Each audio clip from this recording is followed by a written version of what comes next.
মেয়াদ উত্তীর্ণ প্যানেলে চাকরিতে না। আরো একবার আপনাদের জানিয়ে রাখি, মেয়াদ উত্তীর্ণ প্যানেলে চাকরিতে আপত্তি হাইকোর্টের। এবার হাইকোর্টের স্পেশাল বেঞ্চেও ধাক্কা এসএসসির। আরো একবার আপনাদের জানিয়ে রাখি, মেয়াদ উত্তীর্ণ প্যানেলে চাকরিতে না, মেয়াদ উত্তীর্ণ প্যানেল থেকে চাকরিতে আপত্তি হাইকোর্টের। এবার হাইকোর্টের স্পেশাল বেঞ্চেও ধাক্কা এসএসসির। ফলে প্রচুর মানুষের এবার চাকরি বাতিলের সম্ভাবনা। সরাসরি চলে যাব, অর্ণব হাজরা রয়েছে আমার সঙ্গে, অর্ণবের সঙ্গে কথা বলবো। অর্ণব, কতজনের চাকরি যেতে চলেছে?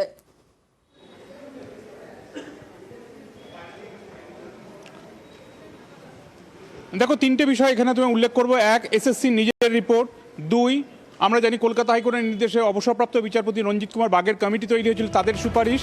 আর তিন, যেহেতু এসএসসির মামলাগুলো তদন্ত করছে স্কুল সিবিআই, এবং সেই সিবিআই তদন্তের যে রিপোর্ট, যেখানে একটা সংখ্যা দেওয়া হয়েছিল, সব মিলিয়ে যে সংখ্যাটা আসছে তা হলো গ্রুপ ডির ক্ষেত্রে, অর্থাৎ চতুর্থ শ্রেণীর বিদ্যালয়ে যারা চাকরি পেয়েছিলেন এরকম 607 জন, গ্রুপ সি অর্থাৎ অশিক্ষক কর্মচারী যারা চাকরি পেয়েছিলেন এরকম সংখ্যা 381, আর নবম দশমে এরকম 183 জন, আর একাদশ দ্বাদশে সংখ্যাটা প্রায় 39 জন। এই ছিল সিবিআই রিপোর্ট, বাক কমিটি রিপোর্ট বা এসএসসির বিভিন্ন ফাইন্ডিংস। এই সংখ্যাটা আরও বাড়তে পারে, কাজেই সব মিলিয়ে সংখ্যাটা প্রায় 1000-এর বেশি। এই চাকরি হয়েছে এসএসসির নিয়োগ প্রক্রিয়ায় প্যানেলের মেয়াদ শেষ হওয়ার পরে, অর্থাৎ মেয়াদ উত্তীর্ণ প্যানেল থেকে চাকরি হয়েছে। অর্থাৎ এই চাকরি কোনোভাবেই আইনের চোখে বৈধ হতে পারে না। এক প্রকার অভিমত প্রকাশ করে এজলাসে সওয়াল জবাব চলাকালীন জানিয়ে দিলেন প্রিজাইডিং জজ বিশেষ ডিভিশন বেঞ্চের বিচারপতি দেবাংশু বসাক।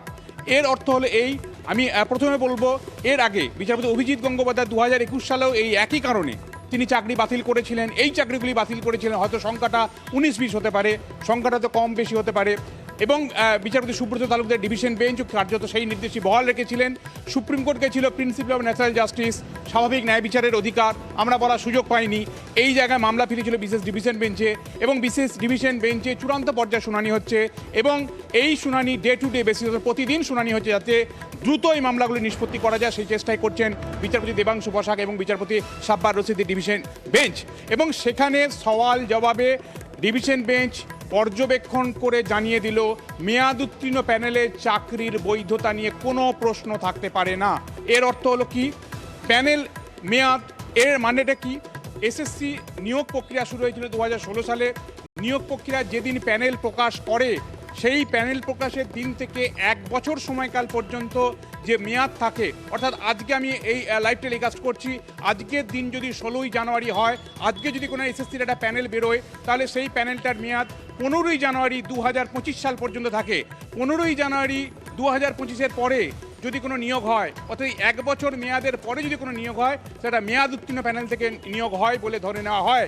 এক্ষেত্রে সেটাই হয়েছে, সিবিআই রিপোর্ট বলছে, বাক কমিটির রিপোর্ট বলছে, এবং এসএসসির বিভিন্ন হলফনামা, এবং সেখান থেকে তথ্য সামনে আসছে। কাজেই এই 1000-এর বেশি চাকরি, এই চাকরির ভবিষ্যৎ সংশয়ে চাকরি বাতিল হওয়ার দোরগোড়ায়, তা ডিভিশন বেঞ্চের এই পর্যবেক্ষণে আরও একবার স্পষ্ট হয়ে গেল। কারণ বিচারপতি অভিজিৎ গঙ্গোপাধ্যায় 2021 সালের নভেম্বর মাসে প্রথম যে গ্রুপ ডি রায় দিয়েছিলেন 473 জনের চাকরি বাতিল, একই কারণে যে প্যানেলের মেয়াদ শেষ হয়ে গেছে, তারপরে যদি কোনো চাকরি হয় সেটা তো বেআইনি, এসএসসি রুল বিরোধী চাকরি, সেটা কি করে বৈধতা পেতে পারে, এবং পাবলিক এক্সচেকারের টাকায় তারা কিভাবে বেতন নিতে পারেন স্কুলে চাকরির নাম করে, এই প্রশ্নই বিচারপতি গাঙ্গুলি তুলেছিলেন প্রায় 2-2.5 বছর আগে। সেটাই এবার স্পেশাল ডিভিশন বেঞ্চ, সেখানে বিচারপতি দেবাংশু বসাকও একই অভিমত প্রকাশ করলেন আজকে সওয়াল জবাব চলাকালীন। কাল ফের এই মামলা শুনানি, সেখানেই দেখা নতুন কি আসে। বেশ অর্ণব।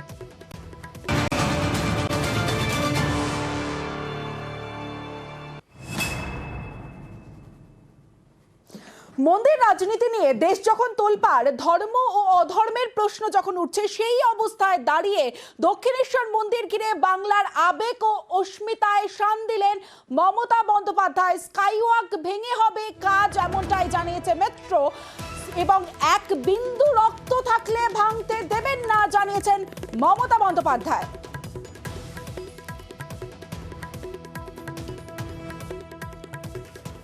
এদের উদ্ধত্ত দেখে আমি অবাক হয়ে যাই। হাত দিচ্ছে কোথায়? হাত দিচ্ছে দক্ষিণেশ্বরে। কদিন বাদে বলবে কালীঘাটটা ভেঙে দাও, শুনবো না। যদি আমায় বলে কোনো নাকোদা মসজিদ ভেঙে দাও, আমি থোড়াই শুনবো? 16 মসজিদের গেটও আমাদের করা, এগুলো মানতে আমি বাধ্য নই, মানতে রাজি নই। আমি নিশ্চয়ই চাই যদি ওদের কোনো জট হয়, let them sit with me. শুধু ম্যাপ নিয়ে বসলে হবে না, ফিজিক্যালি ভেরিফিকেশন করতে হবে। সরাসরি চলে যাব, সোমরাজ বন্দ্যোপাধ্যায় রয়েছে আমার সঙ্গে, সোমরাজের সঙ্গে কথা বলবো। সোমরাজ, স্কাইওয়াক নিয়ে কেন রণংদেহী অবস্থান নিলেন মমতা বন্দ্যোপাধ্যায়?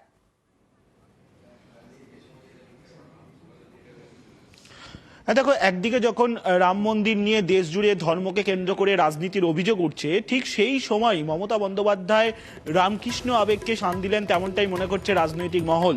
তার কারণ দক্ষিণেশ্বর মন্দিরকে কেন্দ্র করে বহু মানুষের আবেগ জড়িয়ে রয়েছে, আর সেই আবেগকেই এবার হাতিয়ার করলেন মমতা বন্দ্যোপাধ্যায়। এবং সেই কারণেই আজ রণংদেহী মেজাজে দেখা গেল দক্ষিণেশ্বর স্কাইওয়াককে কেন্দ্র করে মমতা বন্দ্যোপাধ্যায়কে। তার কারণ দক্ষিণেশ্বরের সঙ্গে বহু মানুষের আবেগ জড়িয়ে আছে। বহু মানুষ দূর দূরান্ত থেকে পুজো দিতে আসে এই দক্ষিণেশ্বর মন্দিরে। শুধুমাত্র এ রাজ্য নয়, ভিন রাজ্য থেকেও বহু মানুষ আসেন এই দক্ষিণেশ্বর মন্দিরে পুজো দিতে। আর তার জন্যই এই রাম মন্দির নিয়ে যখন ধর্মকে কেন্দ্র করে রাজনীতির অভিযোগ গোটা দেশ জুড়ে চলছে, ঠিক সেই সময় দক্ষিণেশ্বর মন্দিরকে কেন্দ্র করে পাল্টা আজ রণংদেহী মেজাজে দেখা গেল মমতা বন্দ্যোপাধ্যায়কে, তেমনটাই মনে করছে রাজনৈতিক মহল। বেশ সোমরাজ,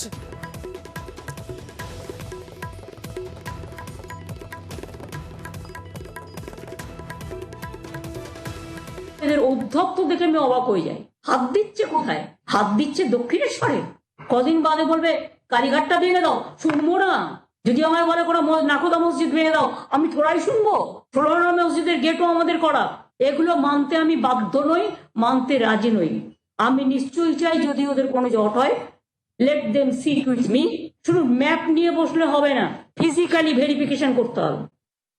প্রশ্নটা উঠছে, পিছিয়ে গেল কি মেট্রো? কারণ স্কাইওয়াক ভাঙতে চায় না রেল। রাজ্যকে চিঠি দেওয়ার পরেই পিছু হটল রেল। স্কাইওয়াক ভাঙার প্রস্তাবকে গুজব বলে দাবি রেলের।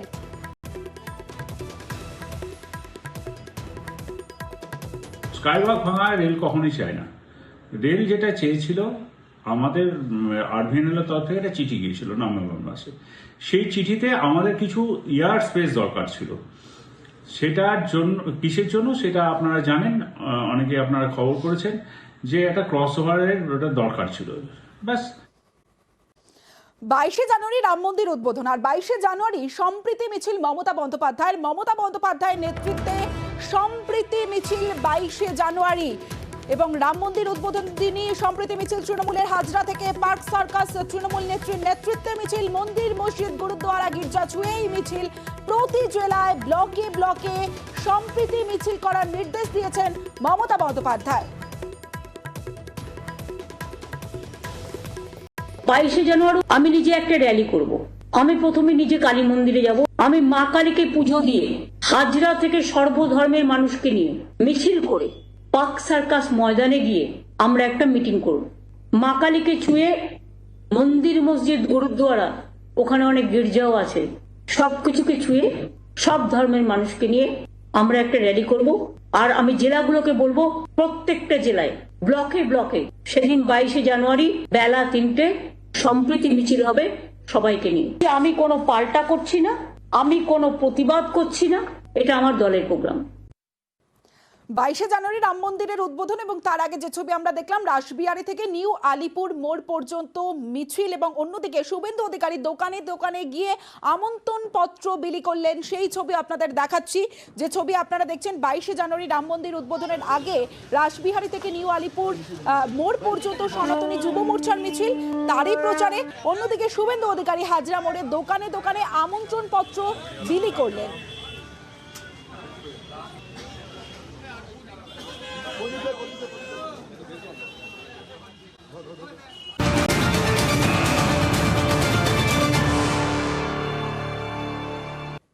গতকাল আবেদন, আজ প্রত্যাহার। ভয়ে আবেদন প্রত্যাহার, এই প্রশ্নটা উঠছে কারণ হাইকোর্টে আবেদন প্রত্যাহার নিখোঁজ শাহজাহানের। সন্দেশখালীর ঘটনার পর এখনো নিখোঁজ শেখ শাহজাহান। নিজের বক্তব্য জানানোর আর্জি জানাতে গতকালই আবেদন করেন। আইনজীবীকে দিয়ে গতকাল হাইকোর্টে আর্জি। আত্মসমর্পণ করছেন না কেন প্রশ্ন তোলেন আদালতের বিচারপতি জয় সেনগুপ্ত। আজ বিপদ বুঝেই কি আবেদন প্রত্যাহার, এই প্রশ্নই উঠছে।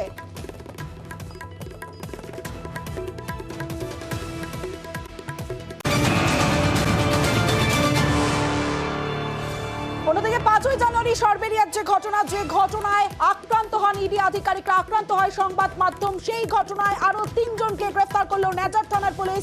সরবেরিয়া থেকেই গ্রেফতার করা হয়েছে 3 জনকে, এর আগে 4 জনকে গ্রেফতার করে। সন্দেশখালী হামলায় এখনো পর্যন্ত গ্রেফতার মোট 7 জন।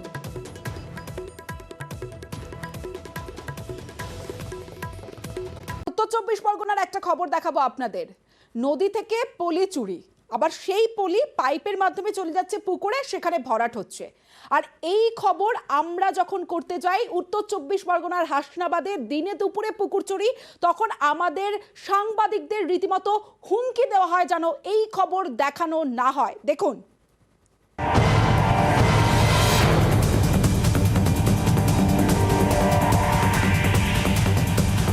দিনে দুপুরে ভরাট হচ্ছে পুকুর, তবে গাড়ি কিংবা আর্থ মুভার দিয়ে পুকুরে মাটি ফেলা হচ্ছে না।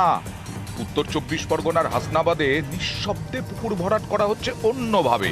মোটর চালিয়ে পাইপের মাধ্যমে নদী থেকে পলি তোলা হচ্ছে, তারপর সেই পলি পাইপের মাধ্যমে পুকুরে ফেলা হচ্ছে। এভাবেই হাসনাবাদের বরুণহাট বাজারের কাছে চলছে পুকুর ভরাট। এখান থেকে 900 মিটার দূরেই ছামকি।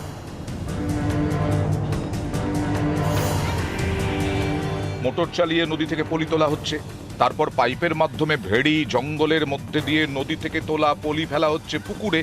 এভাবেই ভরাট করা হচ্ছে পুকুর। দিনে দুপুরে পুকুর ভরাটের মতো বেআইনি কাজ হচ্ছে। অভিযোগের আঙুল স্থানীয় তৃণমূল নেতার দিকে। এ খবর দেখাতে আসরে নেমে পড়েন নেতার সহযোগী। খবর বন্ধ করতে নিউজ 18 বাংলার প্রতিনিধিকে ফোন করে হুমকিও দেন। ওই বরুণাটে এসেছিলে না, একটা ভিডিও করছিলে, ওই আমার ওই মেশিন কাজ করে ওখানে, তো করলে ভিডিওটা ছাড়লে আর একরকম কেসার লেগে যাবে কোনি, সেই বিষয়ে একটু কথা বলবো। এমনি ওটা একটা সরকারি এমনি জায়গার হচ্ছে সাইড দিয়ে ড্রেন হবে, তার জন্য ওটা করা হচ্ছে। তুমি তো ভিডিওটা এক্ষুনি ছাড়ার দরকার নেই, একটু দেখা করি তারপর যেটা করলে হয় করো। এই পুকুরের মালিক নারুগোপাল হরি, বরুণহাটের তৃণমূল অঞ্চল সভাপতি। স্থানীয়দের দাবি দীর্ঘদিন ধরে তিনি এই পুকুর ভরাট করছেন। পুকুর ভরাট করে অনেক জায়গা বিক্রিও করে দিয়েছেন। এই পুকুরটা যে মালিকের, তিনি এই নদী থেকে বালি এনে ভরাট করছে, ভরাট করে প্লটে প্লটে বিক্রি করেছে। এই রাস্তার ধারে এগুলো বিক্রি হয়ে গেছে শুনলাম। হ্যাঁ, নদী থেকে বালি আনতিস তো, ওই পাইপে আনতে দেবো। বেআইনি তো আমরা কি বলবো বলুন দি, আমাদের কি বলার আছে, আমরা কি করবো? যার পুকুর সে ভরাট করতেছে। কত লোক মানুষ এর উপরে নির্ভর করতো, অনেক লোক মাছ টাছ ধরতো, অনেক কিছু। একে পুকুর ভরাট, তার উপরে নদী থেকে পলি চুরি, জোড়া অপরাধ। কিন্তু যিনি এই পুকুরের মালিক, যিনি তৃণমূলের অঞ্চল সভাপতি, তিনি এসবের মধ্যে দোষের কিছু দেখছেন না। ওটা কোনো পুকুর না, ওটা এমনি জমি, বিলেন জমি। ওখানে জল জমে এমনি, আর চারি সাইডে রাস্তা ভেঙে যাচ্ছে। প্রধানকে বলে ইমার্জেন্সি ড্রেন করছি, আপনি যা বলবেন সবই পেন আপনার কাছে, তাহলে কিছু হবে না পৃথিবীতে, কোনো কাজ হবে না। মাটি কাটা নিষেধ, আপনার বালি ভরাট করা নিষেধ। এটা তো আমি জানি না ব্যাপার, আমি খোঁজ নিয়ে দেখছি। মহকুমা শাসক বলেছেন অবৈধভাবে নদী থেকে বালি তোলা এবং অবৈধভাবে পুকুর ভরাটের বিরুদ্ধে তিনি ব্যবস্থা নেবেন, কিন্তু কবে জানতে চায় বরুণহাট এলাকার সাধারণ মানুষ। হাসনাবাদ থেকে অনুপম শাহ রিপোর্ট, নিউজ 18 বাংলা। এই মাসের 7 তারিখ অর্থাৎ 7ই জানুয়ারি নিউজ 18 বাংলায় আমরা একটা খবর দেখিয়েছিলাম, যেখানে ধূপগুড়িতে ডুডুয়া নদীর চর থেকে দেদার বালি চুরি হচ্ছে। আর এই খবর দেখানোর পরেই পদক্ষেপ, বালি চুরি বন্ধ হলো।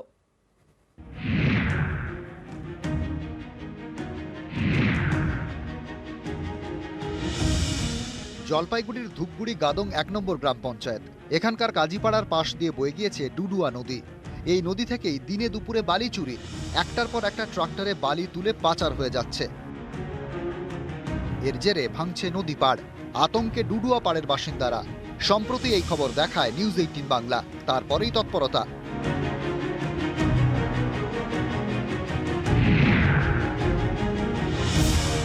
ডুডুয়া পাড়ে অভিযান শুরু ধূপগুড়ি থানার পুলিশের। এর জেরে বেআইনিভাবে বালি তোলা বন্ধ, দেখা নেই কোনো ট্রাক্টরের। আপনাদের খবরের পরে পুলিশ প্রশাসনের একটা তৎপরতা ছিল, আপাতত ওটা বন্ধ আছে। আপনাদের ধন্যবাদ জানাই অশেষভাবে, ঠিক আছে, যে আপনারা একটা খবর করার পরে বালি পাচারটা বন্ধ হয়ে গেছে ধূপগুড়িতে। ডুডুয়ার এক পাড়ে ধূপগুড়ি, এখানে বালি পাচার বন্ধ। অন্য পাড়ে আলিপুরদুয়ারের ফালাকাটার ধনীরামপুর। সেখানে কিন্তু এখনো চলছে বালি পাচার। নদীর পাড়ে ট্রাক্টর, তাতে তোলা হচ্ছে বালি, এরপর সেই বালি পাচার হয়ে যাচ্ছে।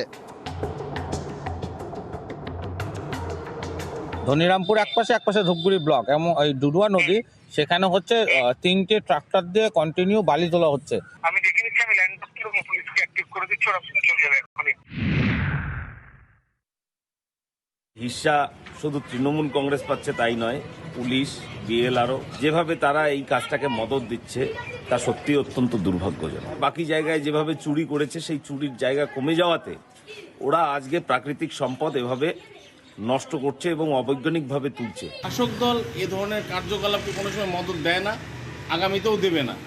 কেউ ব্যক্তিগতভাবে তার স্বার্থ চরিতার্থ করার জন্য যদি এ ধরনের কার্যকলাপে যুক্ত হয়ে থাকে, তাহলে নিরপেক্ষভাবে প্রশাসন সেই বিষয়টা খতিয়ে দেখবে। জলপাইগুড়ি থেকে রকি চৌধুরী, নিউজ 18 বাংলা। পশ্চিম মেদিনীপুরের ঘাটালের দীপালি মান্ডি দিব্যি হেঁটে চলে বেড়াচ্ছেন, কিন্তু সরকারি খাতায় তিনি মৃত। 1 বছর ধরে পাচ্ছেন না লক্ষ্মীর ভান্ডারের টাকা, আর সেই টাকার জন্য তিনি বিভিন্ন স্তরে যাচ্ছেন, প্রশাসনের দ্বারস্থ হয়েছেন, কিন্তু কাজ হয়নি। আর এতেই বিপাকে পড়েছেন দীপালি মান্ডি।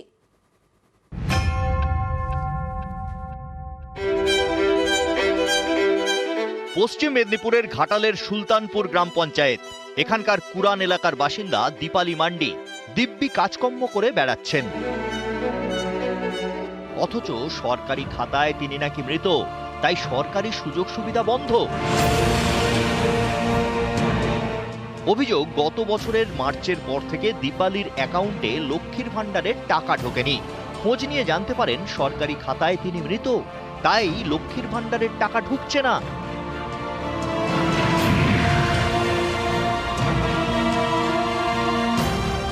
দীপালির দাবি, পঞ্চায়েত অফিস, ব্লক অফিসে বারবার জানিয়েছেন, লক্ষ্মীর ভান্ডারের জন্য নতুন করে আবেদন করেছেন, কিন্তু কিছুতেই কিছু হয়নি। লক্ষ্মীর ভান্ডারের টাকা পেতে পেতে হঠাৎই আমার টাকা অ্যাকাউন্টে ঢোকা বন্ধ হয়ে গেছে। আমি যখন জানতে পারলাম, তখন এবার দুয়ারে সরকারে খোঁজ নিয়েছি, ওখানে এবার কম্পিউটারে দেখাচ্ছে আমি মৃত। ওই হিসেবে আমাকে অঞ্চলে যেতে বলেছিল, অঞ্চলে গিয়েছিলাম। অঞ্চল থেকে ওখানে দরখাস্ত লিখে আবার বিডিও অফিস ফের পাঠিয়েছিলেন, ওখানে সব কাগজপত্র জমা দিয়ে বলেছিলেন টাকা ঢুকে যাবে অ্যাকাউন্টে, কিন্তু 1 বছর হয়ে গেল, এখনো কোনো খবর নেই। প্রশাসন বলছে হয়ে যাবে। এখানে একদম বাংলায় লেখা আছে যে ওর পেমেন্টটা বন্ধ আছে একমাত্র ওর মৃত্যুর জন্য। বিডিও অফিসেও গিয়েছিল, বিডিও অফিস থেকে যখন ও সেখানেও স্ট্যাম্প সই আর সব কিছু করে দিয়ে এসছে ও, এবং কেউ রিসিভ কপিটাও নিয়ে আসছে, কিন্তু এখন পর্যন্ত ওর কোনো কিছুই হচ্ছে না। বিজেপি ভোট, আমরা এই নতুন বসেছি, আমরা মানুষের পাশে আছি। আমার দিকে এই কিছুদিন আগে জানিয়েছে, আমরা সেই মতো আমার অঞ্চলে বলে আমি মহকুমা প্রশাসন, ব্লক প্রশাসন সকলকেই জানিয়েছি, যাতে এই সমস্যার দ্রুত সমাধান হয়। কবে সরকারি খাতায় জীবিত হবেন, কবে থেকে অ্যাকাউন্টে ঢুকবে লক্ষ্মীর ভান্ডারের টাকা, অপেক্ষায় ঘাটালের দীপালি। পশ্চিম মেদিনীপুর থেকে সুকান্ত চক্রবর্তী, নিউজ 18 বাংলা।